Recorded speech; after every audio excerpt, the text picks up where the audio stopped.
Hello student, all is well. Today we are going to start our new unit, that is study tour 2, page number 28, 2.1 Minnie and Winnie. It's a lullaby. Lullaby?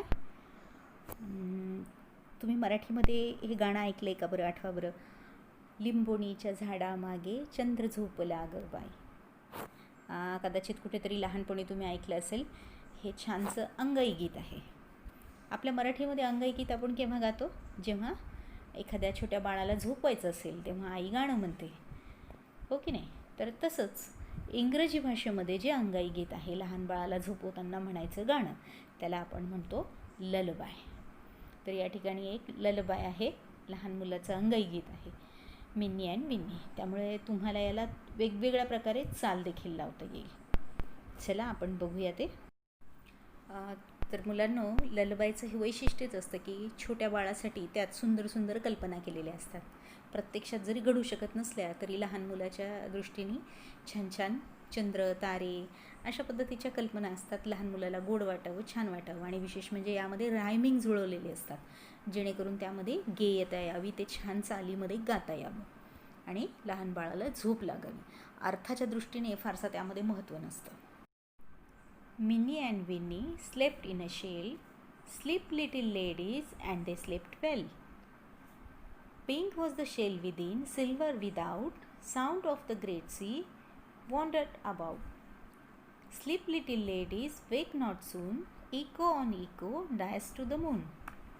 Two bright stars peeped into the shell.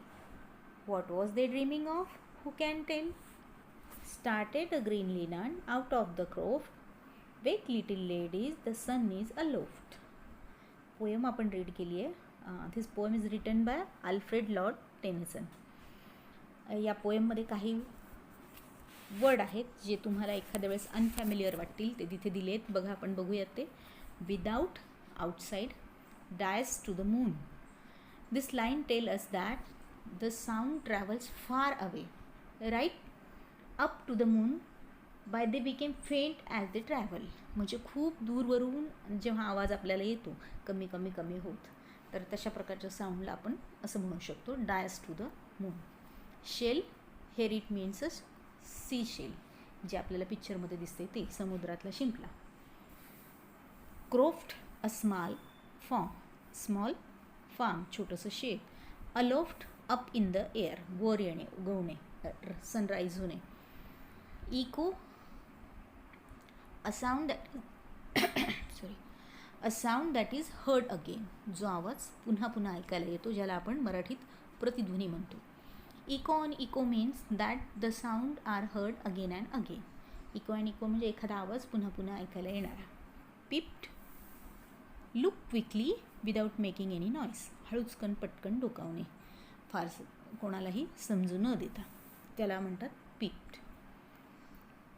Started, move or flew up suddenly.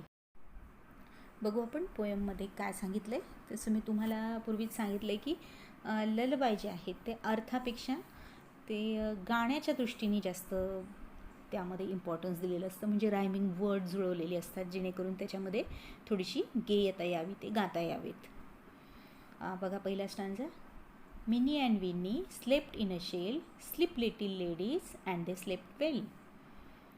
Minni आणि Winnie नावाच्या दोन छोट्या मुली आहेत. Slept in a shell, ते एका शेलमध्ये झोपल्यात. Sleep little ladies and they slept well. आणि कवी असं म्हणतोय की छोट्या मुलींनो, तुम्ही छानपैकी शांतपणे या शेलमध्ये झोपा. तर आता अजून पुढे काय सांगितले पहा. Pink was the shell within, silver without. Sound of the great sea wandered about. हे जे शेल आहे ते आतल्या बाजूनी पिंक रंगाचं आहे, गुलाबी रंगाचं आहे, आणि बाहेरून सिल्वर विदाऊट, आणि बाहेरच्या बाजूने ते सिल्वर कलरचं आहे. Sound of the great sea wandered about. आणि आता त्या शिंपल्यामध्ये झोपलं आहे, त्यामुळे आजूबाजूला समुद्राचा आवाज देखील येत आहे. Sleep little ladies, wake not soon. छोट्या मुलींनो, तुम्ही झोपा, लवकर काही तुम्ही उठू नका. Echo on echo dies to the moon. असा छानसा आवाज अगदी चंद्रापर्यंत जातोय की तुम्ही अगदी शांत झोपा, लवकर उठू नका. Two bright stars peeped into the shell. 2 bright star जे आहेत ते हळूच त्या शिंपल्यामध्ये डोकावत आहेत. What are they dreaming of, who can tell. आणि त्या स्टारना, त्या ताऱ्यांना प्रश्न पडला आहे की या छोट्या मुली काय स्वप्न बघत असतील बरं, कोण सांगू शकेल का, असा त्या स्टार्सना प्रश्न पडला आहे. Started a green linnet. तर लिनंट म्हणजे गाणारा पक्षी. हा सकाळी सकाळी हा पक्षी उडून जातो, त्याच्या कामाला लागतो. Started a green linnet out of the crow. हा छोटासा ग्रीन लिनंट जो आहे तो त्याच्या छोट्याशा फार्ममधून त्याने सुरुवात केली आहे, म्हणजे तो उडाला आहे, म्हणजेच सकाळ झाली आहे. Wake little ladies, the sun is aloft. तर छोट्या मुलींनो, तुम्ही आता उठा, आता सूर्य देखील वरती आला आहे, असा साधासा अर्थ त्यामध्ये आहे. पण जर तुम्ही नीट बघितलं तर त्यामध्ये रायमिंग वर्ड देखील तुम्हाला दिसतात. पहा, तुम्हाला आणि कोणतीही चाल या ललबायला लावता येईल. मी तुम्हाला एक छोटा पहिला स्टांजा म्हणून दाखवते. पहा, Minnie and Winnie slept in a shell, sleep little ladies and they slept well. तर अशा प्रकारे कोणतीही चाल तुम्हाला या ललबायला लावता येईल आणि ते म्हणता येईल. तर तुम्ही ट्राय करायचं आहे, वेगवेगळ्या चाली लावून छान म्हणून बघायचं आहे ते.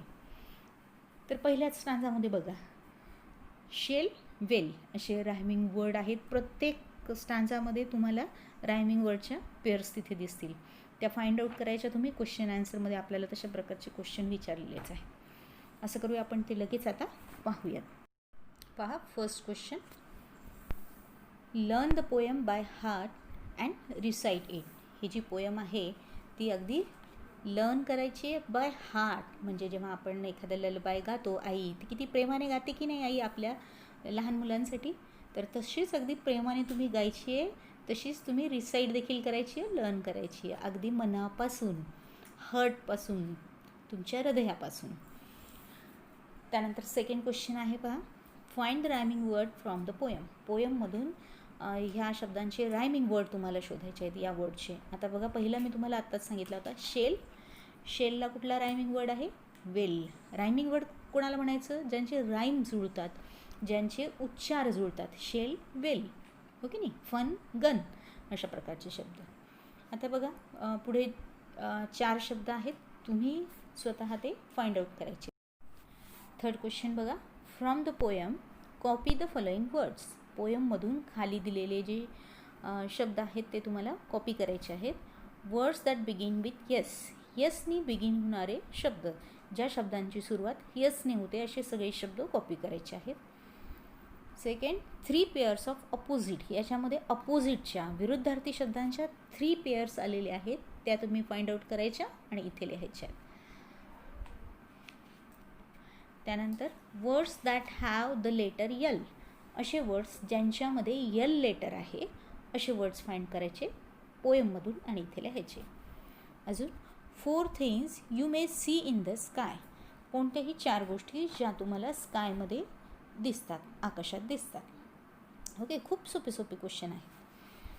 त्यानंतर 4th क्वेश्चन बघा, Minnie and Winnie slept well in a shell. Can you think of the other safe and nice places where they can sleep well. तर मिनी आणि विनी या एका शेलमध्ये झोपल्यात. तुम्हाला अजून त्यांच्यासाठी, त्यांच्या झोपण्यासाठी अजून काही वेगवेगळ्या ठिकाणांची नावं सुचतात का? Can you think of other safe and nice places. तर सुरक्षित आणि छान अशा काही ठिकाणांची नावं तुम्हाला सुचतात का की जिथं मिनी आणि विनी झोपू शकतील. तर तुम्ही असे थिंकिंग करायची आहे आणि कल्पनात्मक आहे, तुम्ही कुठलीही कल्पना करू शकता.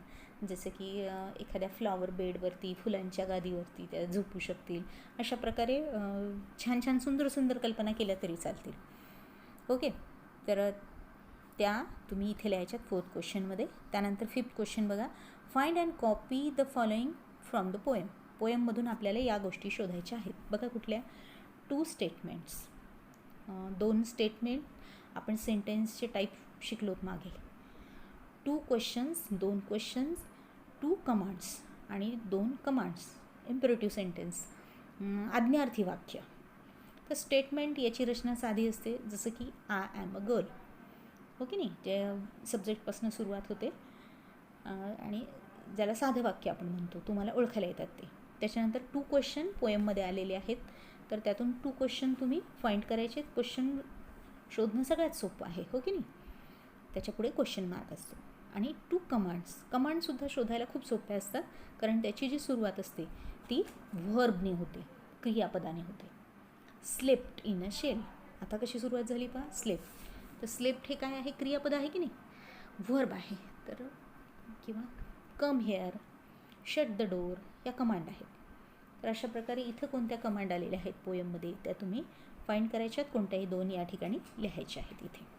आता 6 क्वेश्चन तुम्हाला आवडेल असं आहे बरं का. Learn to say the following faster and faster. खाली जे सेंटेन्स दिलेले आहेत ते तुम्ही फास्टर अँड फास्टर भरभर म्हणायला शिकायचं आहे. आपण आपल्या मदर टंगमध्ये नाही का गंमत म्हणून घेतो कोणाकडून तरी आणि म्हणतो, म्हणून दाखव बरं रे मला कच्चा पापड पक्का पापड, पटापट पटापट, आणि मग म्हणणारा कुठेतरी अडखळतो, हो की नाही. तर तसंच आपल्या इंग्लिशमध्ये हे टंग ट्विस्टर आहेत. भरभर जेव्हा आपण म्हणायला जातो तेव्हा कुठेतरी गफलत होते आणि मग चुकतं. पण छान आहेत, तुम्ही ट्राय करू शकता. तर फास्टर अँड फास्टर ते म्हणून बघायचे आहेत. Sea shells on the sea shore, असं एक आहे. फास्ट म्हणायला गेले की कुठेतरी गडबड होते पहा. अजून एक आहे पहा, swan swam over the sea, swim swan swim, swan swam back again, well swam swan, well swum swan. तर अशीच गंमत आहे बघा. म्हणजे असं जेव्हा आपण म्हणायला जातो जेव्हा फास्ट तेव्हा कुठेतरी तो शब्द आपला चुकतो. तर घरीच गंमत करायची आहे ही आपल्या फ्रेंडसोबत. चला अजून एक छोटासा भाग आहे, लर्निंग अबाउट लँग्वेज. प्रिपोजिशन हा देखील आपण बघूया. Prepositions. Read and translate the following phrases. तर खाली दिलेल्या फ्रेजेस रीड करा आणि मग ट्रान्सलेट करा. बघा, इन द शेल, याला आपण ट्रान्सलेट केलं आपल्या मदर टंगमध्ये, तर इन द शेल शिंपल्यामध्ये. ऑफ द सी, आपल्या इथे फ्रेज आलेली आहे पहा, साऊंड ऑफ द सी म्हणजे समुद्राचा. टू द मून, चंद्राकडे. इन टू द शेल, शेलच्या मध्ये. आउट ऑफ द क्रोफ्ट, पासून. ठीक आहे, आपण ह्या रीड केल्यात, ट्रान्सलेट करूनही बघितल्यात. आता पुढे पाहूया. Note the first words in each of the above phrases. या फ्रेजेसमधला तुम्हाला तुमच्या बुकमध्येही दिसत असेल बघा, या फ्रेजेसमधला पहिला जो वर्ड आहे त्याच्याकडे लक्ष द्या. A word, group of words use before a noun or pronoun to show place, direction, time, etc. It's called a preposition. ह्या शब्दांमुळे काय होतं, हे सुरुवातीला जे शब्द आलेले आहेत in, of, to, into, out of, यामुळे आपल्याला तो जो नाऊन आहे पुढे येणारा, जसं की इन द शेल, शिंपला हे नाऊन आहे, नाम आहे, शिंपल्याच्या मध्ये.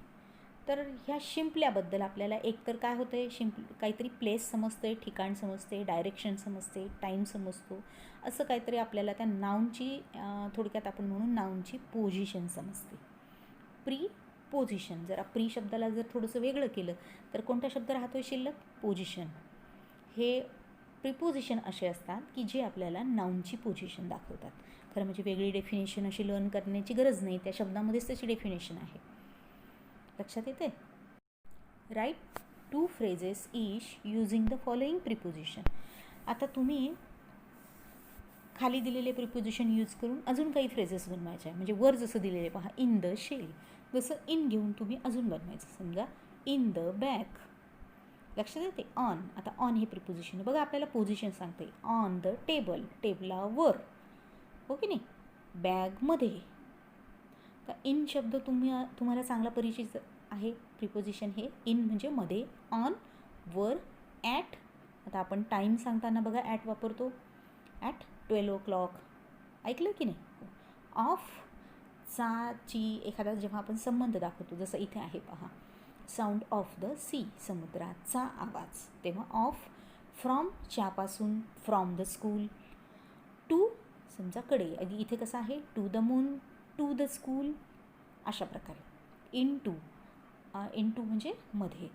आता ह्याच्यात थोडासा फरक आहे हां. इन, इंटू दोन्ही. इन म्हणजे मध्ये, इंटू म्हणजे पण मध्ये. मग केव्हा वापरायचं, कोणत्या फ्रेजमध्ये आपण ते यूज करायचं. आता समजा एक सेंटेन्स आहे, teacher is in the class. Teacher कुठे आहेत, क्लासमध्ये आहेत. तर मध्ये याच्यासाठी आपण इन हा शब्द वापरला. Teacher is coming into the class. Teacher आता क्लासमध्ये येत आहेत. तर जेव्हा अशा प्रकारची क्रिया आपल्याला दिसते हालचालीची, येण्याची, तर तेव्हा आपण इन टू हा शब्दप्रयोग वापरतो मध्ये याच शब्दासाठी.